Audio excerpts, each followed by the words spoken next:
Did you know your brain fries when you watch porn? Luckily, this damage is reversible. In this video, I will show you how to overcome the addiction according to ancient wisdom of Stoicism. Before then, does this story sound familiar? Once upon a time, in a quiet suburban neighborhood, there lived a young man named Alex. He was, by all appearances, an ordinary young man with dreams that reached for the stars.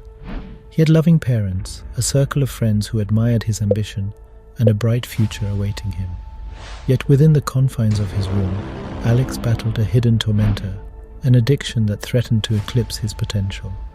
It all began during his teenage years, an age when curiosity runs rampant and boundaries blur.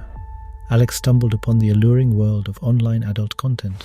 What started as an innocent exploration soon spiraled into a relentless habit, an insatiable longing that whispered tantalizing promises. As the years went by, the grip of addiction tightened. Alex couldn't fathom how something that seemed so harmless could wreak such havoc. What he didn't know was that, on a neurological level, his brain was undergoing profound changes. Dopamine, the brain's pleasure neurotransmitter, played a crucial role in his plight. With every explicit image and video he consumed, Alex's brain released torrents of dopamine, creating a sense of euphoria. But over time, his brain became desensitized. It craved more and more explicit content to achieve the same level of satisfaction, a phenomenon scientifically known as tolerance. This desensitization wasn't limited to the virtual world. It bled into Alex's daily life. His mood became a turbulent sea, with emotions swinging from euphoria during consumption to crippling guilt and shame afterward. The term emotional dysregulation seemed to fit his tumultuous state of mind. The most devastating consequence, though, was how this addiction sabotaged his motivation to pursue his dreams. Once, he had been filled with ambition, but now those dreams felt distant, like fading echoes in the recesses of his mind. Alex's addiction had hijacked his brain's reward circuitry. Instead of being motivated by achieving life goals and personal fulfillment, his brain sought the artificial pleasure offered by pornography. Alex's relationships too began to unravel. His intimate relationship with his girlfriend Sarah, once passionate and nurturing, withered under the shadow of secrecy and guilt. Then, one fateful day, as Alex traversed the treacherous depths of the internet, he stumbled upon this video. Join me as we embark on a transformative journey, embracing Stoicism as our compass, and forging a path towards liberation from the clutches of pornography addiction. An addiction. Chapter 1. The Seductive Temptation. The good things of life are produced by learning with difficulty, but the evil things are naturally acquired. Epictetus. At the heart of porn addiction lies an insidious allure, a siren call of instant pleasure and momentary escape. It lures individuals into a vortex where self-control wanes, self-esteem dwindles, and mental clarity is obscured. Yet, in the wisdom of Epictetus, we find the first flicker of hope. He reminds us that the good things in life are cultivated through arduous learning, while the evils are often easily acquired. The instant gratification provided by porn is, in essence, an evil thing, a false promise that shrouds the path to genuine contentment and self-improvement.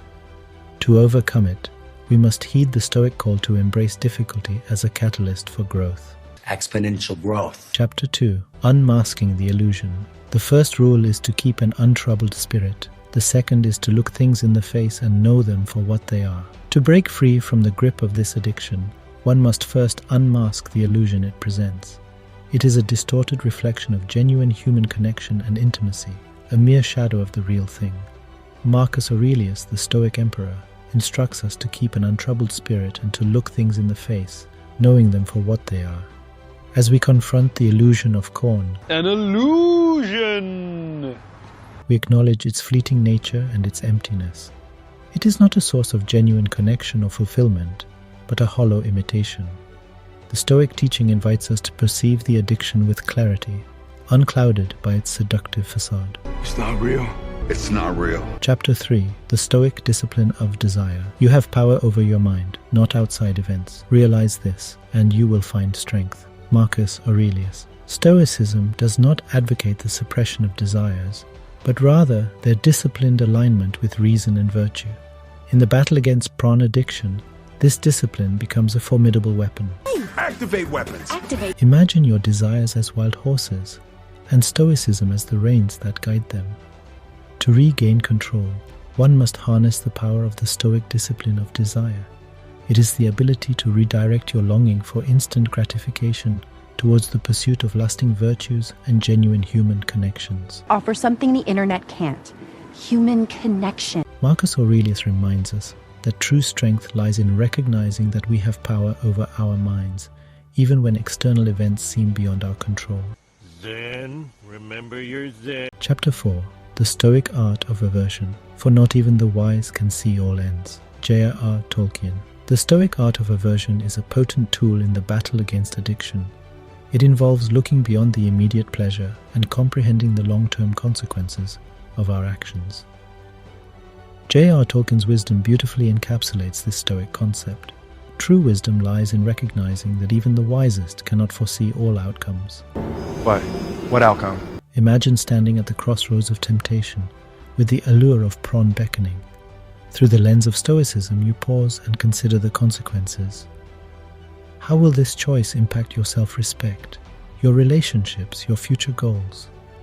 By contemplating these long-term implications, you weaken the allure of immediate gratification and loosen the grip of addiction. Delay gratification. Practice discipline. Chapter 5. The Stoic Virtues, a guiding light. The key is to keep company only with people who uplift you, whose presence calls forth your best. Epictetus. As we navigate the challenging terrain of overcoming addiction, the Stoic virtues, wisdom, courage, justice, and moderation, emerge as guiding lights. These virtues illuminate the path towards lasting liberation. Wisdom teaches us that true happiness lies not in fleeting pleasures, but in living in accordance with our values. Courage empowers us to confront our addiction, recognizing it as a formidable adversary that can be defeated. Justice guides us to treat ourselves with compassion and fairness, even in the face of relapse. And moderation reminds us that balance in all things is the key to lasting fulfillment. Just Stoic wisdom. Chapter 6. Embracing Resilience in the Face of Relapse. Our greatest glory is not in never falling, but in rising every time we fall. Confucius. Recovery from addiction is rarely a linear journey. It is marked by moments of strength and episodes of relapse. In these moments, the Stoic virtue of resilience shines as a beacon of hope. It is the ability to rise every time we fall, to view setbacks not as failures, but as opportunities for growth. Failure is growth. Imagine your path to liberation as a steep, treacherous mountain. With Stoicism as your guide, you learn to navigate its slopes. When you stumble, as you inevitably will, you don't perceive it as failure. Instead, you see it as an opportunity to climb higher next time, to strengthen your resolve, and to fortify your commitment to overcoming addiction. In the Embrace of Stoicism, we find the blueprint for liberation from addiction. We learn to be the masters of our desires, to recognize the hollow promises of instant gratification, and to channel our longings in alignment with reason and virtue.